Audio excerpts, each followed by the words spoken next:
Jai Shri Ram, Mr. President from Bharat. Today I want to highlight how the Ram Mandir bridging faith, heritage and harmony. 22nd January 2024 marks a historic day in Indian history.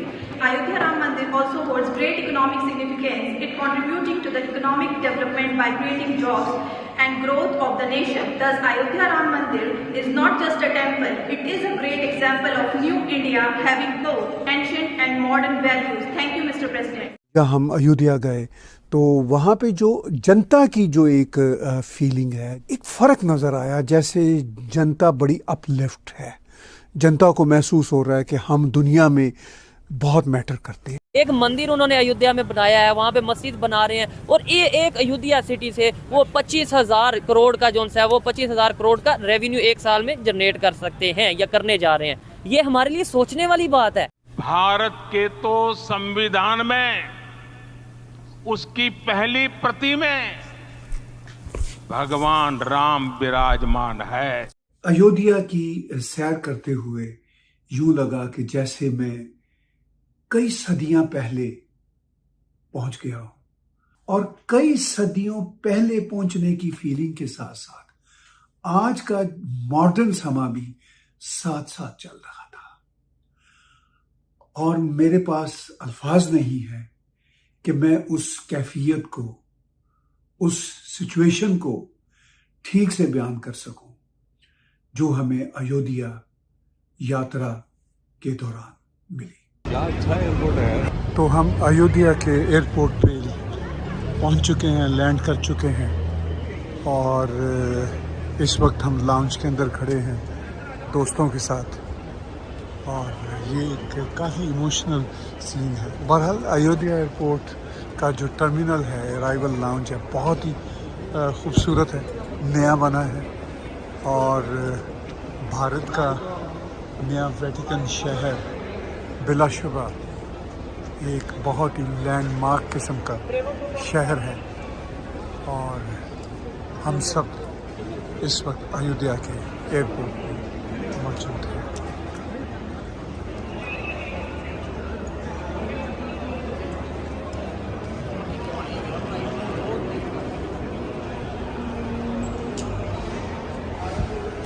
जी, क्या feel कर रहे हैं, ज़रा एक दो शब्द कहिए। बहुत ही ज़बरदस्त फीलिंग है, बहुत ही अच्छी फीलिंग है। राम जी की नगरी में आकर, अयोध्या जी में आकर दर्शन करेंगे हम राम लला के आज, और सफल हो गया जीवन। क्या बात है जी, आप भी बताइए क्या फीलिंग है आपकी। एक्साइटमेंट है प्रभु राम के दर्शन करने की, और सभी भाइयों के साथ आए हैं तो ज़रूर प्रभु राम के जो दर्शन होंगे उससे हमारी आत्मा को तृप्ति मिलेगी, ऐसा मेरा विश्वास है। और इतना सुंदर एयरपोर्ट नया बना है और एक्साइटमेंट है। यस, नए एयरपोर्ट में पुरातन की जो छाप है उसकी खुशी है। बिल्कुल उसकी खुशी है। और वो देखिए कितना खूबसूरत आर्ट वर्क है। एयरपोर्ट अपने आप में एक मंदिर की तरह है। मंदिर तो है ही है, बट एयरपोर्ट अपने आप में एक मंदिर का पूरा शहर ही मंदिर है, स्वरूप दिया गया है। बिल्कुल सही बात है, पूरा शहर ही मंदिर है। पूरा शहर ही मंदिर है। सबसे पहले हम राम जी के दर पे गए और उनसे मुलाकात की, दिल की बातें की। हजारों बल्कि लाखों लोग लाइन में लगे हुए थे। रतेश जी की वजह से हमारा राम जी के साथ जो मुलाकात का सफर था वो जरा आसान हो गया, और इसमें कोई शक वाली बात नहीं कि राम जी का बुलावा था जो हम वहां गए, वरना हम जा ही नहीं सकते थे। आपके प्रधानमंत्री वजीर आजम नरेंद्र मोदी साहब का टारगेट की प्लानिंग 1000 साल तक है आगे। जो डेट वाइज प्लान उनके पास 2047 तक का तो है। वो तो डेट वाइज प्लान है। हाँ, वो उन्होंने मान भी लिया है। लेकिन जब वो 1000 साल की बात कर रहे हैं तो वो उस कॉन्सेप्ट की बात कर रहे हैं जिसको हम सनातन बोलते हैं। सनातन means that is valid till eternity. Okay, तो अगर आपके बेसिक प्रिंसिपल्स जिससे गवर्नेंस होता है, चाहे वो एजुकेशन सेक्टर हो, चाहे वो गवर्नेंस की बात हो रही है, इंटरनल गवर्नेंस की बात हो रही है, चाहे वो इलेक्शन फॉर्मेट की बात हो रही है, चाहे वो किस प्रकार की इंफ्रास्ट्रक्चर की रिक्वायरमेंट्स होगी, बजटिंग की बात हो रही है, किस प्रकार का डिफेंस होगा उसकी बात हो रही है।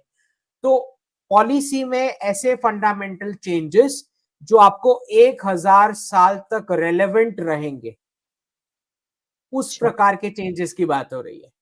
तो और ये बिल्कुल सरप्राइज नहीं होना चाहिए आलिया जी, बिकॉज 1800 साल से भारत अकेला पूरे विश्व को 27% ऑन एन एवरेज जीडीपी देता था। मतलब लास्ट 2000 साल का जो रिकॉर्डेड हिस्ट्री है उसके पीछे तो हम जाते भी नहीं, क्योंकि हिस्टोरियंस बोलेंगे उसके पीछे भी 25,000 साल जितना हिस्ट्री है।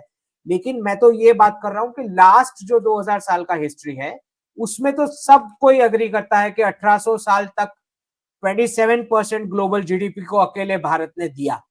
ये तो हर कोई मानता है। तो सरप्राइज नहीं होना चाहिए कि हम उस प्रकार की प्लानिंग के लिए कैपेबल है।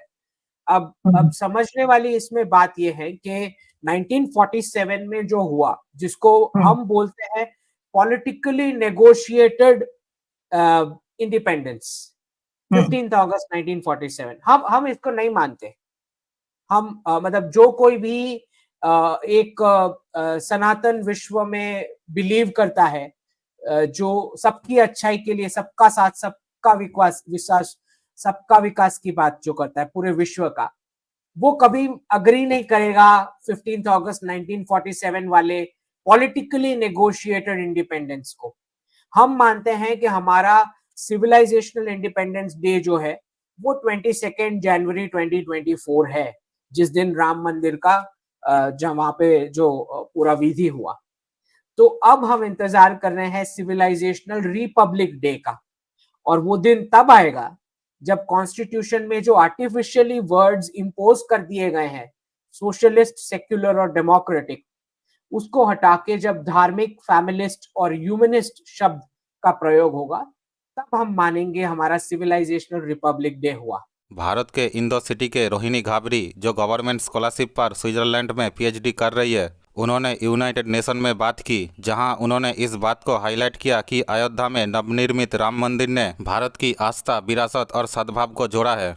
अपने एड्रेस के दौरान उन्होंने कहा, ऐतिहासिक और सांस्कृतिक महत्व के अलावा अयोध्या राम मंदिर का बड़ा आर्थिक महत्व भी है। ये राष्ट्र के लिए नौकरियां और विकास पैदा करके आर्थिक विकास में योगदान देता है। अयोध्या में रामलला प्राण प्रतिष्ठा के बाद पहले ही दिन में राम मंदिर को 3 करोड़ 70 लाख रुपए का दान मिला है। राम मंदिर में आने वाले श्रद्धालुओं की वजह से सिर्फ मंदिर ही नहीं बल्कि अयोध्या और पूरी यूपी का बड़ा फायदा होने जा रहा है। अयोध्या धाम में लाखों भक्तों के मूवमेंट को देखते हुए कई देशी और विदेशी रिपोर्ट्स में दावा किया गया है कि अयोध्या आने वाले समय में न सिर्फ श्रद्धालुओं की संख्या में रिकॉर्ड तोड़ वृद्धि दर्ज करने जा रहा है, बल्कि प्रदेश और देश की इकोनॉमी को भी नई ऊंचाई प्रदान करने वाला है। पूरी संभावना है कि उत्तर प्रदेश को $1 ट्रिलियन की इकोनॉमी बनाने के सीएम योगी के संकल्प को पूरा करने में अयोध्या धाम एक माइलस्टोन साबित हो सकता है।